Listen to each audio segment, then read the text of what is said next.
Tin Tevez! Di tayo, Tin Tevez. Talagang nga namang minani mo lang. Napaka-limaw naman nun sa ano. Eme. Ito, tignan natin kung nagustuhan ba nila ang iyong performance. Hi, Tin. Hello Ayan. po, idol. Wala akong masyadong mapuna sa performance mo.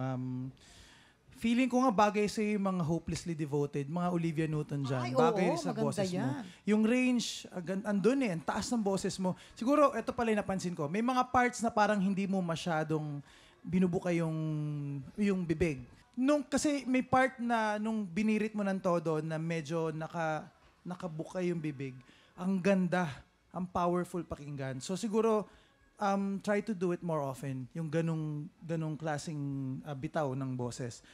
Meron mga parts na hindi masyadong nasasapul ng very minimal naman dun sa dulong part. Siguro, yung dun na sa mga birit na parts, if ever lang na ikaw yung makalusot sa next round, just be more careful dun sa parts na yun.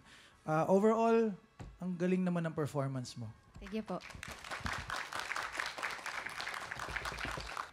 Tin, ang napansin ko lang, dahil sa sobra ng bira ka ng bira, medyo may parts na kasi na hindi na nasasapul dahil sa tingin ko, medyo kinakapos ka na ng hinga. Kailangan mahuli natin yung tamang notes. Sa first part, okay. Pagdating na rito sa last 3 stanzas, medyo na yung pagod. Na medyo nakikita ko na. Mas hinahanap ko, mas masapul pa. Yan. Thank you po.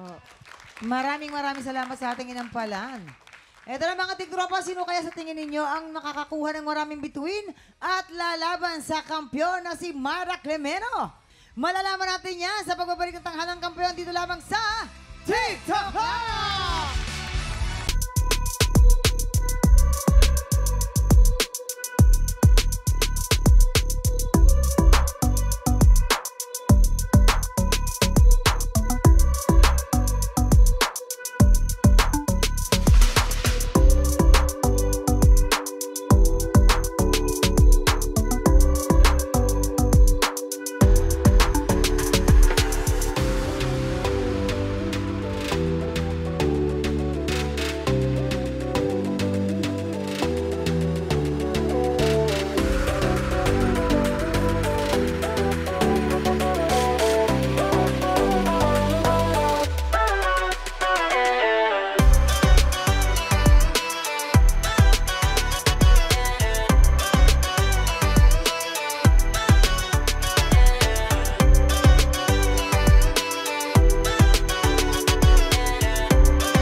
Tropa, pinanood mo hanggang sa dulo itong video na to, very good ka! For more happy time, watch more TikTok Clock videos on our official social media pages and subscribe to GMA Network official YouTube channel.